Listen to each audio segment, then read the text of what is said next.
یک سمیناری تعلیمی است، اون مجلس نیست.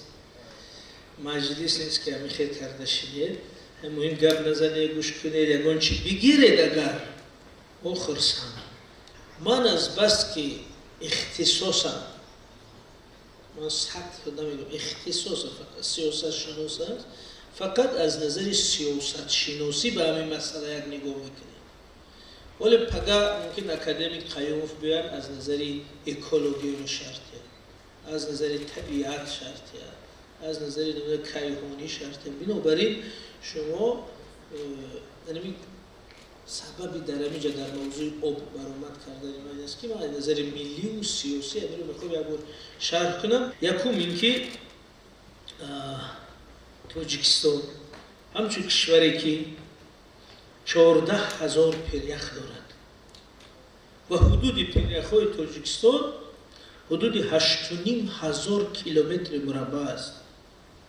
یعنی اگر ترجمه کنیم، فهم و ترجمه زنیم، ما هنوز در علم جغرافیا در عمان میگیم که تاجیکستان 97% کوه است، 7% آب است. 7% همواری است، خستگی است، همواری. همین حدود پیریخ‌های ما برابر حدود همواری‌های ما است. 6.5% همین حدود تاجیکستان میگیرد. برابر این وادی‌ها همین قدر داره، همین قدر در همین پامیر پیریخ داریم. بنابراین این کشور که ذخیره‌های آب جهانی است و همین حقوق میده که ما درباره آب گپ زنیم، درباره پیریخ گپ زنیم. و چقدر دریا داریم و اینا بحثش داریم. فقط این پیریخ فیچینگا 80 کیلومتر درازی داره. اینجا 80 کیلومتر تو کجا میشه؟ استرالشهر میشه، تو کجا میشه؟ اینقدر طول فقط پیریخ فیچینگا داره. بنابراین یک کشوری با چنین امکانیت ها ولی همگی 5% رو استفاده میکنند و گرمشوی اقلیم که با عیب دیگران با وجود آمده است، با عیب گرم کردن هوا و صنعت کنانی و کشورها ضررش به ما میرسد که این پیریخ‌ها هم چه ذخیره‌های بزرگ ما در حال آب شدن هستند و امروز ما حداقل 35% همین حدود از دست دادیم. اگر هم خیلی به سرعت رود همش آب میشد. ولی میگه که بعد چی میشه؟ بنابراین ما حقوق داریم. یک دوم منفیتی با چی است؟ ما اینا در این برآمدها میشه میدونید که ما 4 هدف استراتژی داریم. شنیدید؟ تأمین امنیت استقلال انرژتیکی، تأمین امنیت عضوخواری، صنعت کنونی با صورت کشور و رهایی از بنبستی کمیونیکاسیونی. 3 هدف استراتژی ما فقط به آب وابسته است. وقتی ما میگیم که تأمین امنیت انرژتیکی یعنی که از آب میگیریم انرژتیک رو. اگر آب نباشه، پیریخ‌ها آب شود، دریاها خشک شود، تأمین امنیت انرژتیکی تمام نیست، خود انرژتیک نیست. دوم میگیم که تأمین امنیت عضوخواری یعنی خوراک سالم، فضای سالم، محصولات سالم. اگر آب نیست این محصولات نیست. سوم میگیم صنعت کنونی با صورت کشور. صنعت کنونی یعنی که ما در نظر داریم که گیس روغن ساخته میشد، برق فراوان میشد، برق ارزان میشد، در اساس ما کارخانه‌های صنعتی روش میدیم. اما وقتی که آب نباشد، روغن کجاست؟ انرژتیک کجاست؟ صنعت کجا میشه؟ بنابراین همین 3 هدف اساسی استراتژی ما به آب وابسته است. رشد ما به آب وابسته است. آینده ما به آب وابسته است. از این رو ما میگیم که تهدید به آب یعنی تهدید به تاجیکستان. تهدید به آب یعنی تهدید به آینده تاجیکستان. از این رو ما میگیم که همین تشبس‌های پیشوای ملت درباره آب و اقلیم از متن منفیت‌های ملی تاجیکستان برمیخیزد. این یک معرکه تبلیغاتی و ایمیج سازی فقط نیست. این انعکاسی درد، پرابلم، ضرورت و منفیت کشور است که اگر آب با بحران روبرو شود این هدف و استراتژی هم زیر سوال میشه، آینده این کشور هم زیر سوال میشه. زیرا آب امروز قدرتی ما، شانسی ما، امکانیت ما، ظرفیت ما است. از این رو آب مسئله فقط اقلیم و طبیعی نیست.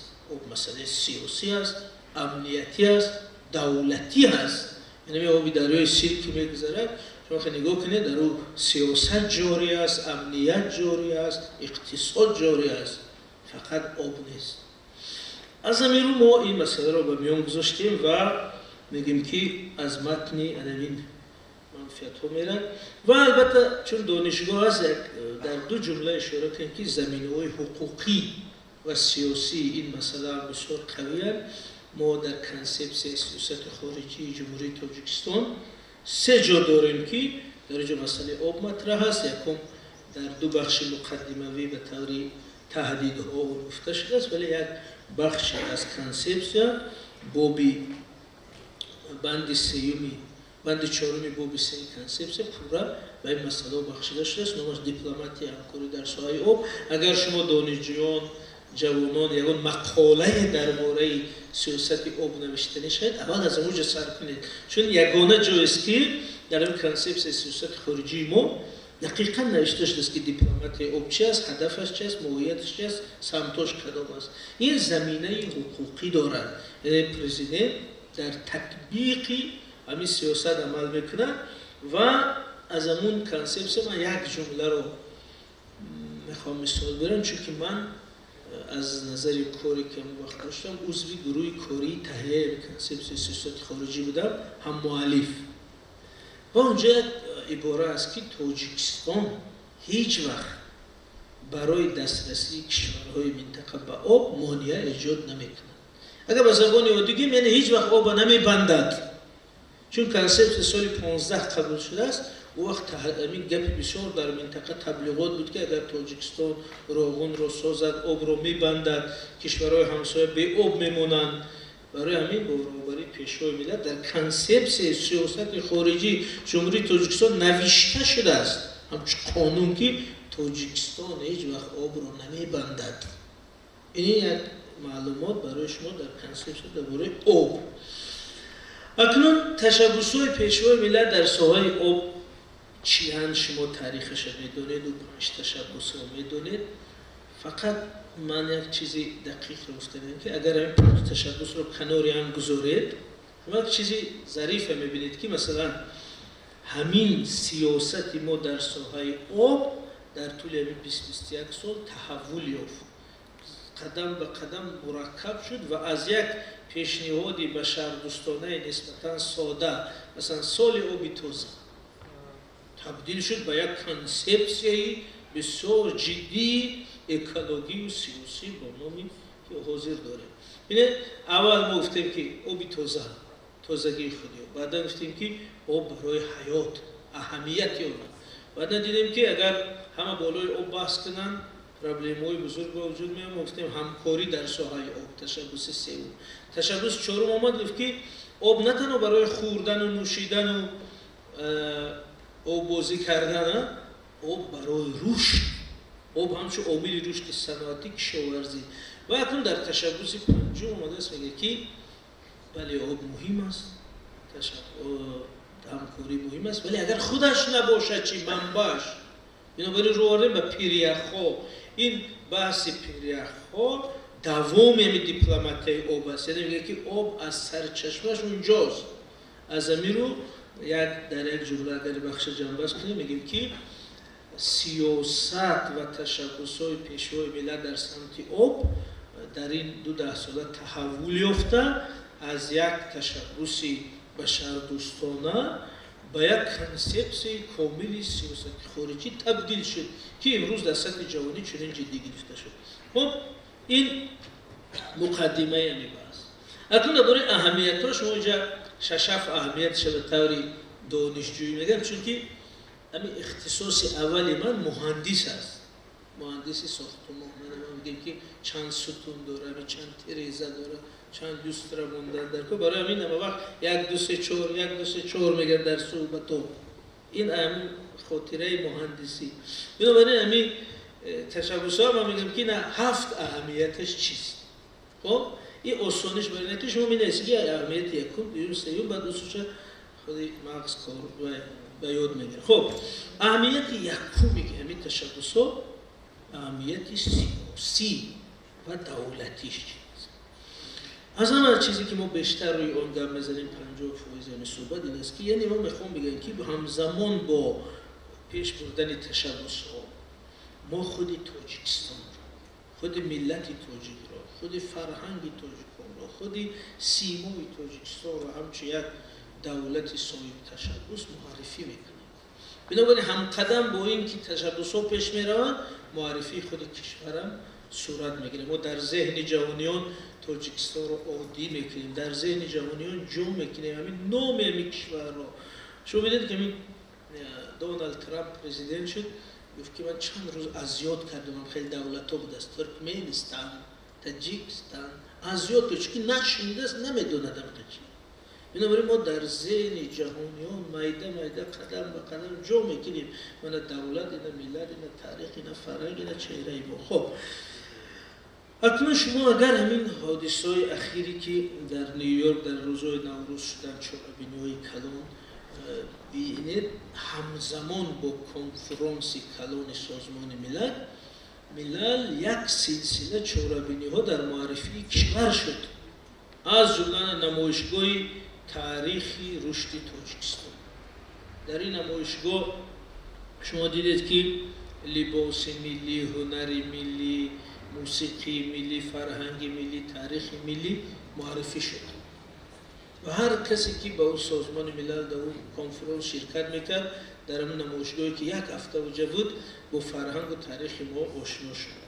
حتی از پلیس ریز آب بردن اونجا به هم نوشاندن که از پلیس ریز.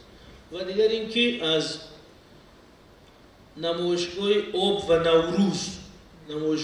و نوروز که در اونجا دایر شد، شما دیدید که ما به همین طریق مفهوم نوروز را و مفهوم آب را در اونجا همچون کشور صاحب نوروز مطرح کردیم و کشور صاحب نوروز یعنی کشور صاحب تمدن باستانی، یعنی صاحب همون دستاورد تاریخی با نام نوروز که هزاران سال پیش نیاگان ما را به وجود آوردند. چون در سازمان ملل متحد خیلی کشورها هست که دعوای صاحبی نوروز دارند و ما در یک هفته که همچون کنفرانس آب و نوروز را صاحبی کردیم نشان دادیم که ما همون ملت هستیم که 5000 سال پیش گردش طبیعت را حساب کرده است، لحظه فرارسی سال نو توازن شمسی را کشف کرده است. یعنی این ملت از قدیم تمدن علمی داشت، تمدن کیهان شناسی داشت.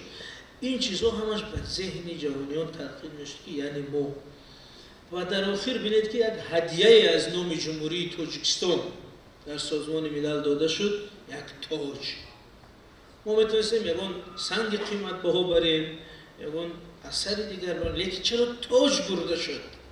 چون که با همین هدیه تاج به سازمان ملل متحد در درآمدگاه سازمان ملل متحد یک خیلی استند ساخته تاج را جای کردن، همچون تاج تاجیکان. پیامش این بود که این ملت صاحب تمدن بزرگ و تمدن او یک تمدن حاشیوی و بادیوی نیست، بلکه تمدن دولتداری، تاجداری، صاحب دولت قدرت بود. همین هدیه کردن تاج به سازمان ملل متحد و اینکه هر کسی اونجا می‌دارد این تاج تاجیکان می‌بیند، یک بار پیام میده که ملت صاحب دولت، ملت صاحب تمدن، ملت صاحب سابقه دولتداری. خود همون تاج، هنر طلاکاری که در همون تاج در 3000 سال پیش شده است خودش نشون میده که یعنی این ملت در کدام سطحی هم دولت، هم هنر، هم فرهنگ بوده است. بنابراین یک بخشی از همین کار معرفی کردنی خود کشور است، زیرا در همین جهان همه کشورها این کار را میکنن، تلاش میکنن معرفی شوند. حتی همین کشور مغولستان یک پیشنهاد دارد به ما که باید تشکیلات کشورهای خشک تشکیل کنیم. کشورهایی که به بحر راه ندارند، کشورهایی که منحصر به خشکی‌اند. و چرا میخواد اتحاد کشورهای خشک تشکیل شد؟ چون که به همین بهانه هر سال چند وزیر خارجه و چند رئیس جمهور میرود پایتخت و چند کنفرانس میشه و همین مرکز مغولستان تبدیل میشه به یک مرکز روابط دیپلماتی. حال با نام خشک است، با نام تر است، فرق ندارد. مهم که کشور را مطرح میکنند. حالا ما آب داریم، همچه یک عنصر دیپلماتی، چرا این را به دیپلمات تبدیل نکنیم؟ ببینید از همین خاطر در همین 10 ساله اخیر دوشنبه به یک پایتخت آب، به یک پایتخت رابطه‌های دیپلماتی تبدیل شد. چقدر کنفرانس و خود دبیر کلی سازمان ملل متحد آمد، معاوناش میآیند، وزیرای خارجه، رئیسای جمهور میگن که تشبس‌های آبی تاجیکستان و تاجیکستان یک مرکز این تشبس و عموما نام کشور ما، نام پیشوای دولت ما با همین تشبسکاری آب در جهان اول مطرح است و کشورها همین خیلی میکنند. مثلا ببینید همین صلح تاجیکان وقتی امضا شد، من یکی از شاهدای همین روند بودم، همین مسئله صلح تاجیکستان تا مسکو همش حل شده بود. در افغانستان حل شد، در تهران حل شد. همین امکان بود که در همین خواسته است، در تهران است، در یگان جا امضا کنیم سازشنامه صلح. ولی اون وقت دیپلمات‌های روس گفتن که نه، این باید با نام روسیه تمام شود. همین روند 4 ساله مذاکره از این رو همین شرطنامه تیار است، لیکن رفته در مسکو امضا میکنیم که این سازشنامه مسکو باید شود. بنابراین چرا لازم بود؟ زیرا این یک امتیاز بود، یک خال بود، میخواست که همین با نام روسیه انجام شود. و امروز اگر ما 1000 سال هم درباره صلح تاجیکان گپ زدیم چی میگیم؟ سازشنامه مسکو سال 1997. چون هر طریق نام خود را میارن، ثبت میکنن، معرفی میکنن. بنابراین در سازمان ملل ما از طریق دیپلمات آب خود را، سیمای خود را، چهره خود را، مردم خود را، جایگاه خود را به دست میاریم. این هم یک بخش بسیار مهم است. پشتی همین کار اگر نگاه کنیم که چقدر تاجیکستان توانست همین را حل کند، خودش نشان میده که یک کارنامه بزرگ است. اینجا گفتن که دانشجویانی فاکولته مناسبت‌های بین خلقی و سیاست شناسی هستند. شما باید همین دقیقاً دانید که یک تشبس چقدر میگذرد. مثلا من چون سالهای زیاد مدیر بخش سیاست خارجی بودم در همین مرکز استراتژی، ما همین کوخنی همین را میخوام بگم چقدر است. مثلا ببینید اگر شما شنیدید که تشبس تاجیکستان را 190 کشور دستگیری کرد، این معناش این است که همین 190 کشور، 190 موقع، 190 منفیت، 190 دیدگاه هست. این خیلی است که ما رنگی من منبر درباره که برادران عزیز ما یک تشبس درباره آب دارم، کی طرفدار؟ هم میگه مو طرفدار. اصلا خیلی است. هیچ کس طرفداری نمیکنه. سازمان ملل متحد یک لانه اختلاف است. در گرد این قدرت، در گرد این قدرت، در گرد این منطقه متحد شدن گروه ها ضد هم دیگر، هیچ کس دستگیری نمیکنند. برای که تشبس شما را 190 170 کشور دستگیری کنند، با همه 190 کشور مکاتبه، مکالمه میکنید، معامله میکنید، سازش میکنید، بالانس های زیادی سیاسی است. بنابراین وقتی که میبره که تاجیکستان همین کشور را توانست جلب کرد، 100 تشکیلات بین خلقی 190 کشور شرکت کرده است و خودی سازمان ملل متحد، اتحادیه اروپا، بانک جهانی، مگته همچون سپانسر یا سرمایه‌گذاران این لایحه اشتراک کردن. این معناش است که پیروزی بزرگ دیپلماتی انجام شده است. یعنی غلبه بزرگ دیپلماتی، زیرا به آسانی کسی تشبسی هیچ کس رو دستگیری نمیکنه، حتی اگر تشبس خوب باشد.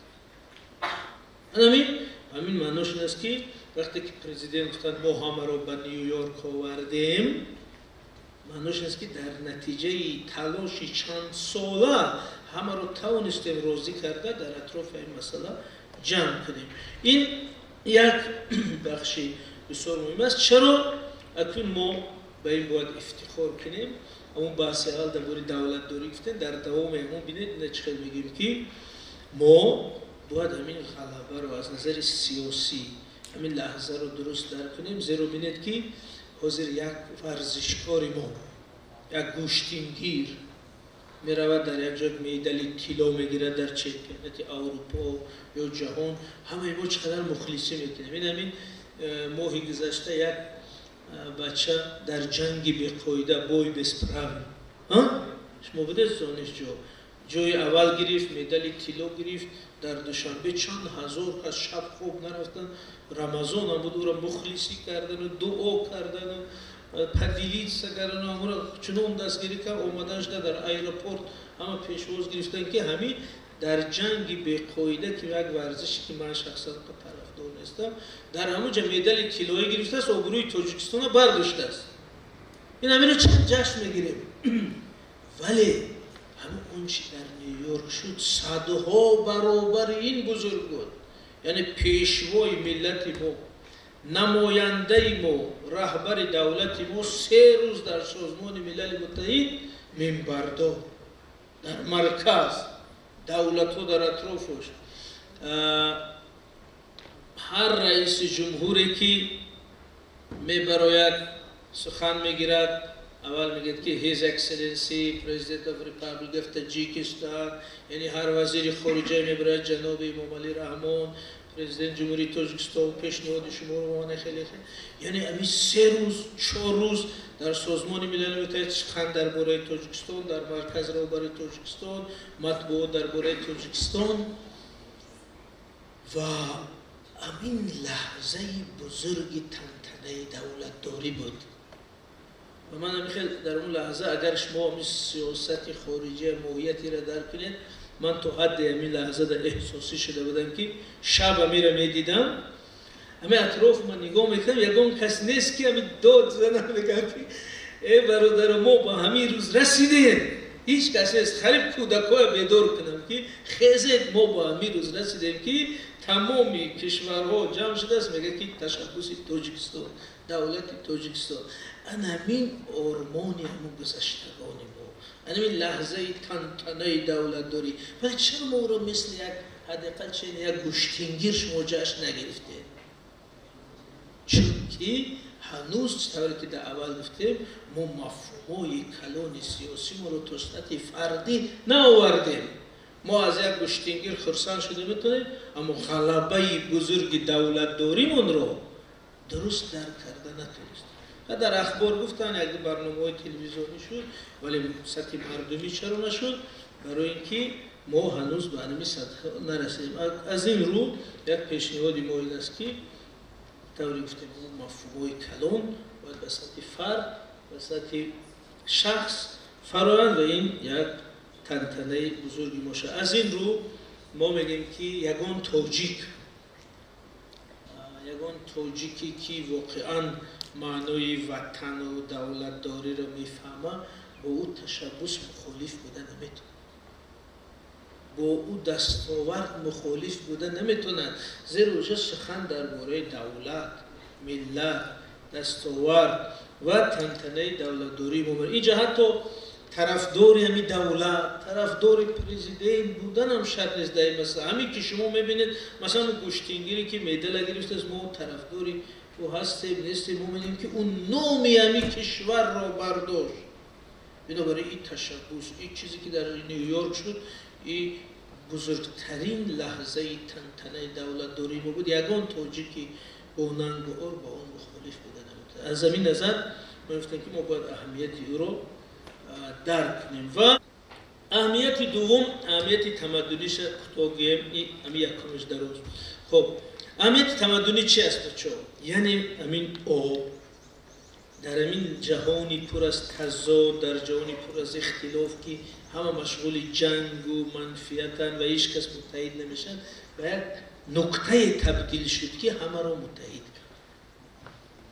و چون که آب سیاست نیست، آب مذهب نیست، آب دین نیست، آب ایدئولوژی نیست، آب فراتر از قوم و ملت و ایدئولوژی و دین، از این رو در اطراف آب همه متحد شدند. و اصلا چرا با آب نمیشه مخالفت کرد؟ چون که خود انسان از آب آفریده شده است.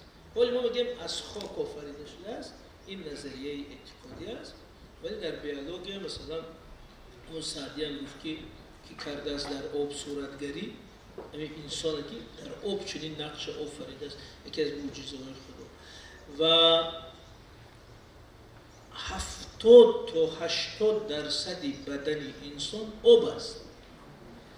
این همینجا اگر شما 300 نفر یا 400 نفر ششته باشید، همینجا 20 تن آب شده است. که 50 کیلویی اگر جمع کنید، هر آدم یک ظرف و یک بشکه آب است. یعنی شما 70 کیلو باشه 50 لیتر آب. سبزوات آب است، یعنی در تربوز و خربوزه و سبزی تا 90% آب است. یعنی همه اطراف همه چیزی زنده آب است. برای همین همینجا نماینده 4 مذهب است، 4 دین است، 4 ایدئولوژی است، 4 حزب است، هر 4ش آب است، وجود است. از این رو ما میگیم که انسان با آب اختلاف نداره، انسان ضد آب نیست. از این رو وقتی که ما آب رو انتخاب کردیم همچون ایده سیاسی، این یک انتخاب بسیار ظریف است. این انتخاب است که با اون مخالف بودن نمیتواند. انسان اگر من نمیدونم چون سابقه داره همین ساحه میگم که اگر ما یکم پیشنهادی از اینم بهتر میکردیم در ساحه سیاست، ایدئولوژی، اقتصاد، نمیگذشت حتی اگر مهم باشد، زیرا جهان همه خیلی است. و از این رو ما همون شعاری فرهنگی ما که داشتیم، ما برای وصل کردن آمدیم، همون را در شکلی بیاید در اطراف آب متحد شویم، بار دیگر با بشر ارائه. همین جایی است که اهمیت تمدنی داشت، یعنی که همون نقطه در همین جهانی پر از اختلاف نقطه پیوند رو پیدا کردن خیلی هنر است و بزرگی است. خب اکنون یک بحثی درونی تر ببینیم که اهمیت ملی همین تشبس چیست. این اهمیت سوم، چون 5 تا میگیم 2 تاش من اصول موندم نمیگیم. خب اهمیت ملی به این معنی که اگر تیزیسوار اولش بگیم، یعنی همین تشبس‌های پیشوای ملت در ساحه آب و اقلیم از متنی همین فرهنگ و تمدن ما برخواسته است. این یک نوع انعکاسی همین تمدن ما است که در محور آن آب همچنین ارزش ایستاده است. ما ملت آب، ملت سرده آب، ملت صاحب آب و ملتی که فرهنگش پر از مفهوم آب است. در ادبیات ما، در شعر ما، در نثر و نظم، در تاریخ، در فولکلور ما اینقدر آب جایگاهی بزرگ دارد و ما این نام‌های ما از همین کولاب و ورزاب و تکاب و سرمشه همه آب، تمدن ما در اطراف آب و حتی ما همین ناموس انسان رو با کلمه آبرو میگیم که آبرویی که آب دارد، اگر آب ندارد تمام یک روی خشکی بی‌نورد. و حتی کلمه آبادی هم در ما از ریشه آب است که یعنی با مفهوم آبادی. از این رو ما اینقدر مسئله ها، شعر ها و قصه ها درباره آب داریم. اگر 2 تاش اگر مثال بریم ببینید، ما مثلا داستان خیر و شر در ادبیات داریم که میگیم که شر به خیر آب نداد. و این ادبیات ما همچون بزرگترین گناه محکوم کرده است. یعنی آب دادن به تشنه این یک ارزش ملی ما بود. یا که داستانی فرهاد شیرین باز از همون نظامی گیریم، مثلا وقتی که ملکه شیرین میخواست بهای خود را مثلا بیان کنه که کی سزاوار است که او را بگیرد، گفت که کسی که یک جوی آب اگر گذراند همون سزاوار همسری با شیرین است. یعنی این چقدر این مسئله مهم بود است که این چقدر ارزش اون نبود است که پول بیار، قهرمانی کن، زور آزمایی کن، تیرزنی کن. گفت که کسی که یک جوی آب گذرانده تواند همون سزاوار شیرین میشد. و ما آب رو در هر شکل میشناختیم. این شعرهای زیاد داریم از مولانا رومی، چقدر آب داریم از همه بزرگان. من یک بیت رو که در همین دانشگاه ملی هم گفته بودم، چند جا گفتن همین را باری دیگه شرطه. همین این برای این است که شناختی ما درباره آب چقدر دقیق بود. شما داستانی گهواره سینای استاد مومن قناعت هست، بحثی ابو سعید ابو خیر با ابن سینا. شما ببینید که سوالات درباره آب، مثلا اگر در آب باشد آبگینه، اگر پر آب باشد آبگینه، یعنی اگر یک گرفین پوری آب باشه و در درون آب ما نمو اگر یخ کنه کدامش اول میترکد. یعنی که نیاگان ما هم در باره آب در حالت بخار، هم در باره آبی مایع، هم در باره آبی جامد معلومات داشتن، گپ داشتن، علم داشتن، سوالای موثر ترین داشتن. ولی همین در سبک هندی یک شعر است که میگه زیاران کینه در خاطر یاران نمیماند، زیاران کینه در خاطر یاران نمیماند، بر روی آب جای قطره باران نمیماند. یه چقدر مشاهده ظریف است. یعنی یک حوض آب باشد باران میبارد، یک پای میشه ولی لحظه بعد شما میبینید که هیچ آثاری نیست. چرا؟ چون که باران و آب از یک جنس است، از یک عنصر است، از این رو هیچ آثاری نمیماند. بنابراین شاعری ما به دوستی رو با همین تشبیه میده، میگه که زیاران کینه در خاطر یاران نمیماند. اگر این دوست حقیقی شماست، یک کمی رنجش از او اگر دیدید، بعد یک لحظه باید فراموش شود، زیرا دوست شما از یک جنس، از یک عنصر، از یک اندیشه، از یک ملت. بنابراین قهر دور دراز نمیکنیم. چی میگیم؟ میگیم که بر روی آب جای قطره باران نمیماند، زیاران کینه در خاطر یاران نمیماند. ما بیت برای میگم که ببینید که تا چی درجه زیبا و دقیق آب رو ما میشناختیم، در محیط آب زندگی میکردیم و ما هر روز شاید همین رو میبینیم، لیکن همین خیلی چشم زیبا بین لازم. از این رو ما یک تمدنی داشتیم که بسیار آب رو گفت است، شناخت است، معرفی کرده است. حتی یک بیت مشهوری مولانا است درباره آب میگه که تشنه مینالد که کو آبی گواه، آب مینالد که کو آن آب خواه، حکمتی حق در قضا و در قدر کرده ما رو عاشقان همدیگر. یعنی آب و انسان همیشه در این خیلی یک معامله حیاتی هستند. خب خلاصه گپ چی بود؟ یعنی که این تشبس ها از متن یعنی تمدن برخواسته است. این تشبس ها ادامه یعنی فرهنگ، ادامه یعنی تمدن و انعکاس نوی یعنی تمدن. و طوری که گفتیم همون ما برای بست کردن آمدیم در شکل بیای در اطراف آب متحد شویم. یک بار دیگر صدا داد. و چهارم امنیتی ایرادی جهانی پر از اختلاف، ما دیپلمات آب رو همچون راه حل مسئله ها مطرح میکنیم، زیرا به حسابی امین هفته گذشته یک مقاله نصرالدین زاده مشاوری پرزیدنت یا یاردمچی پرزیدنت چاپ شده بود، در اینجا نوشته بود که 245 دریای فرامرزی وجود دارد که بالای امینو اختلاف مسئله امکانی جنگ هست. این 245 دریاش در جهان که از 2 3 4 کشور میگذرد و هر لحظه امکان بالاش جنگ شود. دریای کنگو از 11 کشور میگذرد، هر لحظه امکانی جنگ بالاش. دریای نیل بالاش جنگ از بین سودان و مصر، در بین افغانستان و ایران برای هریرو، در بین ایران و ایران برای اروندرو، در بین این کشورهای آسیای مرکزی چقدر اختلاف برای آب است. یعنی 245 جنگ آب در جهان نهفته است. بنابراین با امنیتیش به این معناست که حداقل اگر این دیپلمات قرار گیرد، گروه دوستان آب، 63 کشور گروه دوستان آب هست که اونا نشینن مسئله آب رو دوستانه حل میکنن. گروه مشترک کشورهای آبی فرامرزی و غیره و غیره. یعنی اگر خلاصه کرده گوییم این تشبس ها میتوانند 250 جنگ رو پیشگیری کنند. یعنی تخلش خیلی گپ است از نظر امنیتی. ولی اگر به منطقه خودمون برگردیم ببینید مثلا دو مثال میاریم که چقدر همین حساس است. یکم با همین جمهوری همسایه قرقیزستان بخش بزرگی از این اختلاف مرزی ما روی آب هست.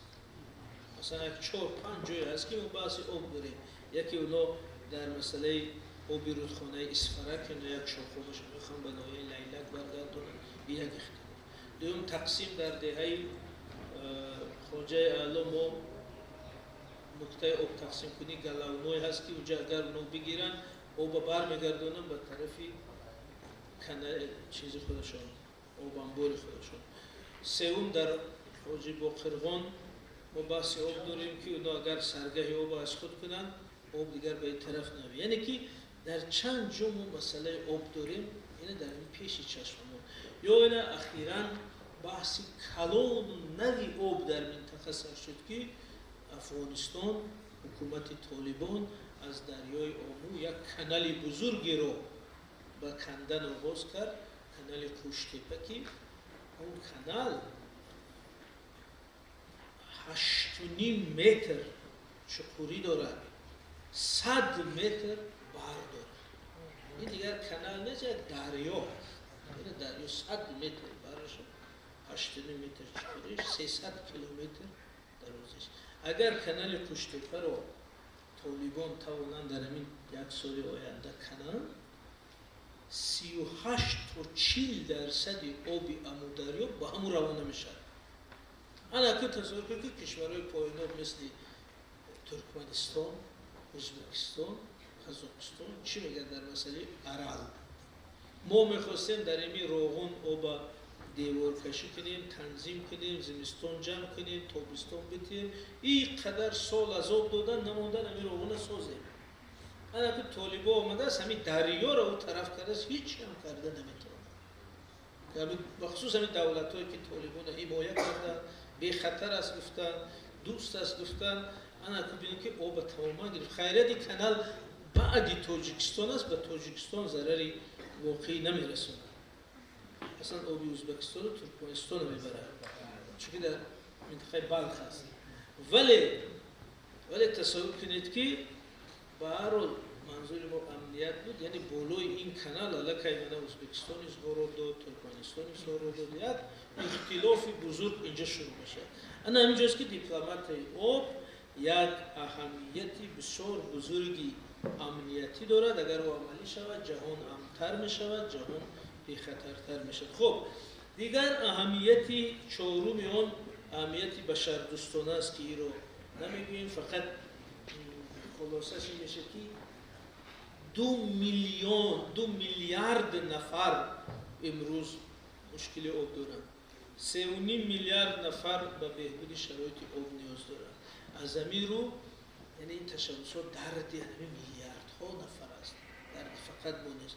از این رو وقتی که اگر در دایره همین تشبس با یک دهه دوردستی بنگلادش است، افریقای شمالی است، در آمریکای جنوبی است، یک لوله آب کشیده شود، در همون سهم تاجیکستان است، در همون سهم پیشوای ملت است، در همون ثوابش برای همین مردم تاجیکستان برمیگرده. این بسیار مهمه. حالا من برای دانشجو اگر اجازه بگم که این تشبس یعنی چی میشود. ببینید گاهی در این اخبار میشنم خیلی میگن که خیر تشبس یک پیشنهاد است، یک مجلس شده است. خیلی نیست. تشبس چی است؟ مثلا ما پیشنهاد میکنیم که ما تشبس داریم درباره تامین بشر با آب، اینا می نویسیم و سازمان ملل پیشنهاد میکنیم، شریکای جمع میکنیم، طوری گفتیم دستگیری میکنن. این قدم یک. قدم دو، سازمان ملل متحد قرار قبول میکند که همین تشبس همچون تشبس سازمان ملل قبول شود. حالا که حجتی بین الخلقی میشه. حالا که در قدم سوم برنامه میکنن، خریطه راه، برنامه، یعنی در دایره یعنی تشبس تاجیکستان و 10 ساله آب برای روش فرضاً میگیم که در همین دایره تشبس فرضاً 1000 شهر و دهه در جهان با آب تامین شود. بعد میگن نکن بودجه جمع میکنیم، فاندرایزینگ نام دارن. چهارم قدم ما فاندرایزینگ چی میکنیم؟ یعنی که از همه کشورها مراجعه میکنن سازمان ملل که اینا تشبس آب است، مبلغ 300 میلیون دلار اینا گذروندن برای همین 10 ساله آب. یعنی مثلا امریکا میاد 20 میلیونی کشور، 10 میلیونی کشور، بانک جهانی 50 میلیون، یعنی پول جمع میشد. مثلا 1 میلیارد جمع میشد برای همین. بعد اونها میگن که اکنون نمایندگی سازمان ملل متحد همین رو تطبیق کنید.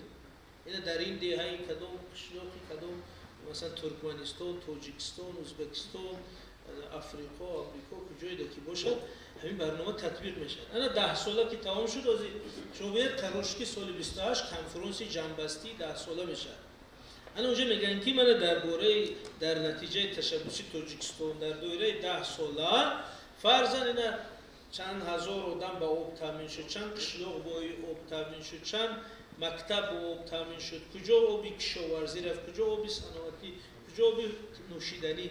انا این جنبه عملی تشبوس است. خیلی نیست که یک گپ باشه، یک مجلس باشه، یک کنفرانس باشه و ما گیم خیلی چی اهمیت داره. یعنی این برنامه عملی می شود. برای ما میگم که وقتی که به هر یک دیه که یک آب گذشت ثوابی اون که سهم ما در اونجا هست به همین معنا. و پنجم اهمیت اکولوژیش که رو نمیگیم، فقط میگیم که همین آب قدر مهم است که تمام حیات با آب وابسته است. نبودن آب نبودن خود حیات است. از این رو اهمیتی مخصوص دارد. و من در مثل دانشگاه ملی یک بار گفته بودم، روز در اینترنت گفتم که گپی من ولی کم بوده است. مثلا ما گفتیم که اگر پیریخ‌ها آب شوند، آب در سیاره 65 متر بلند میشده است. اینا عالما میگن. در نتیجه 40% یعنی پورای زمین زیر آب میمونه. و این 40% کوه‌ها نیستند. شهرها، دیه‌ها، کشورهایی که در ساحل اقیانوس‌ها و بحرها در پستی هستند. و در این 40% حدود جهان قریب 90% تمام بشریت جایگیر است. کوی پامیر تگی آب نمیره، لیکن شهر نیویورک تمام، شهر دوبای تمام.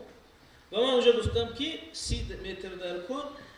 همین دیروز در اینترنت خوندم که همین حکومت دوبای میگه اگر 9 متر آب بلند شود، 9 متر دوبای نیست دیگه، در آمده نمیشه. فقط 9 که همون بیناهای تگی آب نخیمه برونه تمام. 9 متر کافی است که دیگر دوبای استفاده نمیشه، پورا زیر آب میشه. 30 متر اگر آب بلند شود، نیویورک پورا نیست دیگر، نیست. بنابراین این اهمیت یعنی خیلی بشری دارد، حیاتی دارد. خیلی نیست که امتیاز گپی تبلیغاتی باشه. خب از این رو ما میگیم که این تشبوس ما اهمیتش از این نظر بود که در زمانی که بشر مشغول اختلاف و جنگ و اوکراین و تایوان و سوریه است، ما اومدیم گفتیم ای برادر، این جنگو تمام آب در حال تمام شدن است، پیریخ در حال نابود شدن است. همین آب که تمام شد، زیر آب که موندی، نه جنگت میمونه، نه منفیتت، نه سیاست. بنابراین مسئله اساسی آب است.